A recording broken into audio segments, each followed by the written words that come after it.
مسلم league نون کے رہنما احسان اقبال اس وقت کراچی میں نیوز کانفرنس کر رہے ہیں۔ پاکستان کی مالی خود مختاری کو بیرونی اداروں کے یرغمال بننے سے روکیں۔ یہ ایجنڈا ان لوگوں کا ہے جنہوں نے فارن فنڈنگ کے ذریعے عمران خان کو اس ملک پہ برسر اقتدار لا کے مسلط کیا ہے۔ آج یہ بات ثابت ہو گئی ہے کہ عمران نیازی جس نے ایمانداری کا میک اپ کیا ہوا تھا، قوم کو ہر وقت شفافیت کا درس دیتا تھا، جب فارن فنڈنگ کیس کی رپورٹ آئی اس کا میک اپ اترا تو اندر سے ایک نہایت بھیانک کرپشن کا، منی لانڈرنگ کا اور پاکستان دشمن لابیز سے بیرونی فنڈنگ حاصل کرنے کا چہرہ سامنے آیا ہے۔ اور وہ شخص جو افغانستان میں امریکہ کی مداخلت کی خلاف ورزی یا مخالفت میں بیانات دیا کرتا تھا، پتہ چلا کہ وہ نیٹو کے کانٹریکٹر سے بھی چندے لیا کرتا تھا اور ان نیٹو کے کانٹریکٹرز کو انعام کے طور پہ بڑے بڑے ہوٹل بنانے کے منصوبے بھی عمران نیازی نے دیے ہیں۔ تو آج پاکستانی قوم سوال کرنا چاہتی ہے، ہمارے انصاف کے اداروں سے پوچھنا چاہتی ہے کہ اگر 22 کروڑ عوام کے ایک منتخب وزیر اعظم کو اس بنا پہ نااہل کر دیا گیا کہ اس نے اپنے بیٹے کی کمپنی سے 10,000 درہم کی تنخواہ وصول نہیں کی اور اسے اپنے اثاثوں میں ظاہر نہیں کیا، تو وہ وزیر اعظم جس نے کروڑوں اربوں روپے کی بیرون ملک مقیم پاکستانیوں کے چندوں میں بددیانتی کی، غبن کیا، فراڈ کیا، الیکشن کمیشن کو دھوکہ دیا، قوم کو دھوکہ دیا، غلط سٹیٹمنٹس کو سائن کر کے دیا، آج قوم ثاقب نثار صاحب سے بھی پوچھنا چاہتی ہے، کیا صادق اور امین اسے کہا جاتا ہے کہ جو جھوٹے بیانات الیکشن کمیشن کو دیتا ہے، جو جھوٹی دستاویزات پہ دستخط کرتا ہے؟ کیا صادق اور امین اسے کہا جاتا ہے جو سادہ لوگ بیرون ملک مقیم پاکستانیوں سے چندے بٹورتا ہے اور انہیں خفیہ بینک کے کھاتوں میں چھپا کر ان سے اللہ تللے کرتا ہے، ان سے ذاتی مقاصد کے لیے ان فنڈز کو استعمال کرتا ہے؟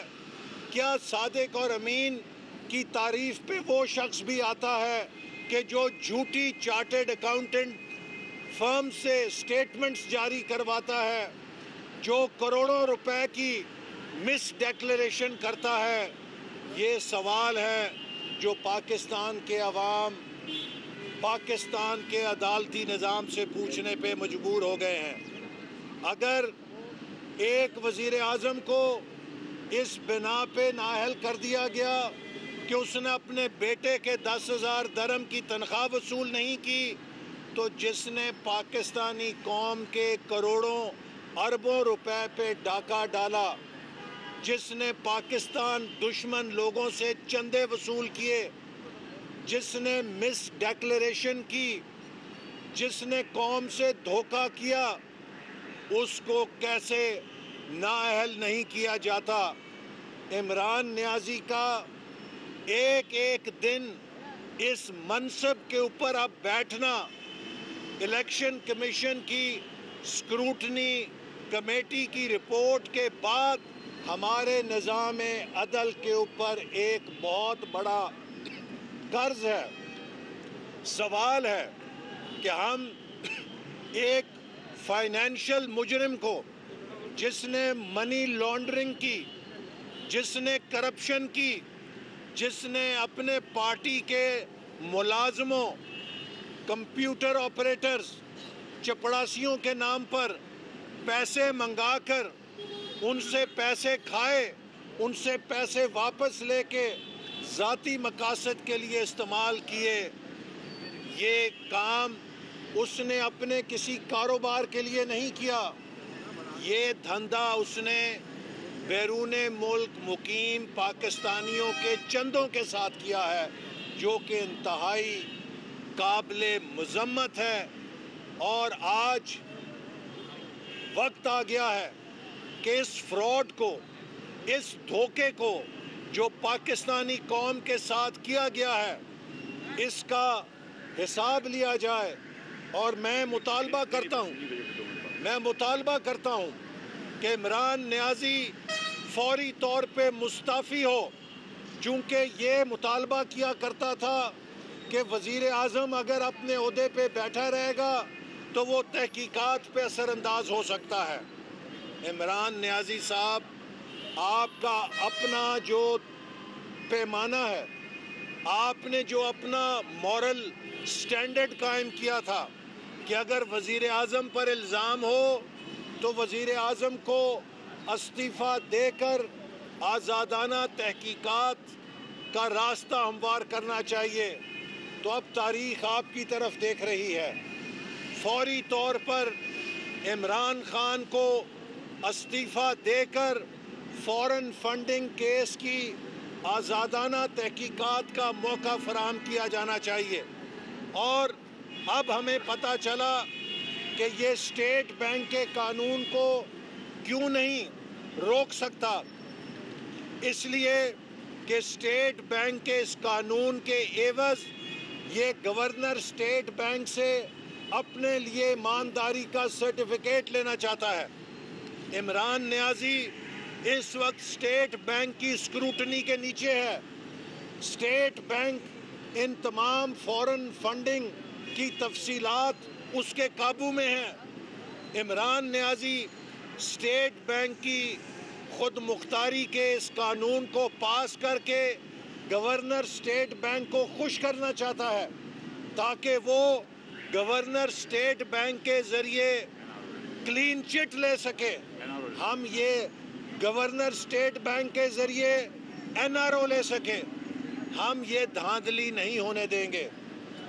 ہم یہ اس کتاب میں اس قانون، اس میں سے لفظ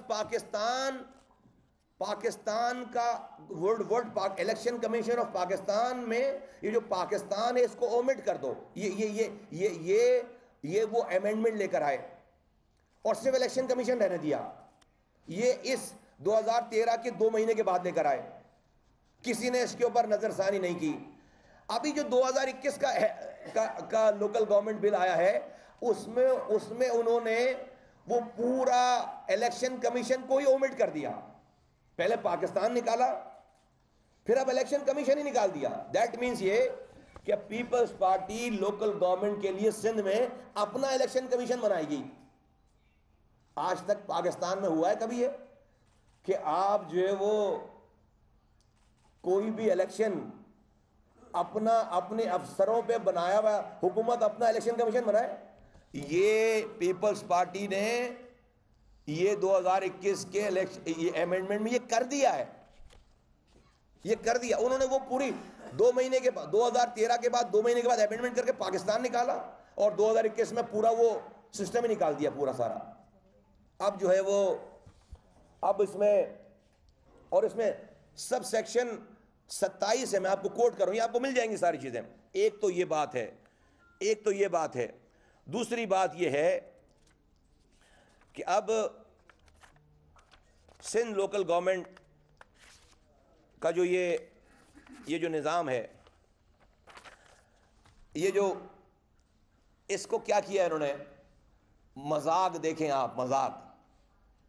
جو لوکل گورنمنٹ کے اختیارات اس آئین کے مطابق، پاکستان کا آئین ذوالفقار علی بھٹو کا بنایا ہوا آئین، اس میں ہے سیکشن 140A. Section 140A. آپ اس آئین کا مذاق دیکھیں. پیپلز پارٹی نے اپنے اختیارات کو غصب کرنے، لوکل گورنمنٹ کے اختیارات کو غصب کرنے کا جو سیکشن رکھا ہے اس کا بھی نمبر 140A ہی رکھا ہے. اور وہ جو پیپر ہے اس میں وہ 140A ہی اس کا، یہ جو لوکل گورنمنٹ 2021 کا امینڈمنٹ ہے اس میں بھی 140A رکھا ہے. اس میں کیا ہے؟ اس 140A میں پیپلز پارٹی کے 140A میں یہ ہے نتھیا گلی میں لاکھوں ڈالر مالیت کے لگژری ہوٹل کی تعمیر کا ٹھیکہ عمران خان کے ساتھی اور پی ٹی آئی کے دیرینہ رکن کو مل گیا. عمران خان نے ان کی کمپنی سے چندہ لیا جس کا کاروبار امریکی فورسز کو عراق اور افغانستان میں سیکیورٹی گارڈز فراہم کرنا تھا. عمران خان امریکی جنگ کے ہمیشہ سے مخالف رہے ہیں. الیکشن کمیشن آف پاکستان کی جانچ پڑتال کمیٹی رپورٹ میں یہ بات سامنے آئی ہے کہ پارٹی ڈونر ممتاز احمد مسلم نے پی ٹی آئی کو 24,000 سے زائد ڈالرز عطیہ کیے تھے. دی نیوز کے نمائندے فخر درانی کی رپورٹ کے مطابق ممتاز مسلم بیرن ہوٹلز کے صدر اور مالک ہیں. انہوں نے 15 اپریل 2018 کو عمران خان سے بنی گالہ میں ایک ملاقات بھی کی تھی. اس کے علاوہ پینڈورا پیپرز میں شامل 14 آف شور کمپنیوں کی 1 کروڑ 20 لاکھ خفیہ فائلوں میں سے ایک فائل میں ممتاز احمد مسلم کا نام بھی شامل ہے. دی نیوز کے نمائندے فخر درانی کی یہ رپورٹ ہے. اس وقت ہمارے ٹیلی فون لائن میں موجود ہیں, ان سے بات کرتے ہیں. فخر, آپ نے جو رپورٹ دی ہے اس کی تفصیلات سے آگاہ کیجیے گا. جی, جیسا کہ آپ کو معلوم ہے کہ 2 دن پہلے الیکشن کمیشن نے ایک اسکروٹنی کمیٹی کی جو رپورٹ شائع کی ہے یا جو کہ فریقین تھے ان کو ایشو کی ہے, اس میں ایک نام ممتاز مسلم صاحب کا بھی تھا جنہوں نے کوئی 24,989 ڈالر عمران خان صاحب کو پارٹی فنڈ کے طور پہ عطیہ کیے تھے. جب ہم نے اس کی فردر تحقیقات کی تو ہمیں سب سے پہلے یہ معلومات ملی کہ ممتاز مسلم صاحب کا نام پینڈورا پیپرز میں بھی تھا اور ان کی ایک آف شور کمپنی تھی دریشک سیکیورٹی سولوشنز کے نام سے. یہ سیکیورٹی کمپنی عراق میں امریکی فوجیوں کو سیکیورٹی گارڈز پرووائڈ کرتی تھی اور ان کے جو مین ہیومن ریسورس تھی وہ افریقن کنٹریز سے تھی جو کہ وہاں پہ امریکی افواج کو گارڈ کرتی تھی. اس پہ جب ہم نے فردر اس کے اور مزید تحقیقات کی تو ہمیں یہ بھی معلوم ہوا کہ یہ کمپنی افغانستان میں بھی امریکی افواج کو سیکیورٹی پرووائڈ کرتی رہی ہے. آپ کو یہ معلوم ہوگا کہ عمران خان صاحب کی ہمیشہ سے یہ ایک کوشش رہی ہے کہ وہ امریکی آپریشنز جو تھے افغانستان میں یا عراق میں اس کی ہمیشہ سے مخالفت کی ہے. صرف مخالفت ہی نہیں کی, ان کی پارٹی نے نیٹو سپلائز کو بھی بند کیا, جبکہ عمران خان صاحب نے خود بھی ڈرون سٹرائک کے حوالے سے ایک لانگ مارچ بھی کیا تھا. تو ان کی ہمیشہ سے اسٹرگل تھی کہ وہ اس کو امریکی آپریشنز کو نہ صرف اس کی مخالفت کریں بلکہ اس کو روکیں بھی صحیح ان کی سپلائز کو. اور اسی دوران جب یہ مخالفت کر رہے تھے انہوں نے ایک ممتاز مسلم صاحب سے جو فنڈز وغیرہ لیے اور اس کے بعد ممتاز مسلم صاحب کی عمران خان صاحب سے مختلف ملاقات بھی ہوئیں اور اس کے بعد انہوں نے عمران خان صاحب نے ان کو ایک اپنی پارٹی میں اسپیشل ایڈوائزر کے طور پہ تعینات کیا 2018 میں. جبکہ حال ہی میں جب ہم نے فردر اس پہ تحقیقات کی تو ہمیں یہ معلوم ہوا کہ نتھیا گلی میں جو عمران خان ٹورسٹ اسپاٹ کو پروموٹ کر رہے تھے اس میں ایک 5 اسٹار ہوٹل کی بنانے کا ٹھیکہ بھی ان کو دیا گیا. ٹھیک ہے. اچھا فخر, فواد چودھری سے آپ کی سٹوری پر بات ہوئی تو ان کا اس متعلق کیا بتانا تھا؟ انہیں علم تھا کہ ممتاز مسلم کی جو سیکیورٹی کمپنی ہے اس کے بارے میں کچھ معلومات تھیں انہیں؟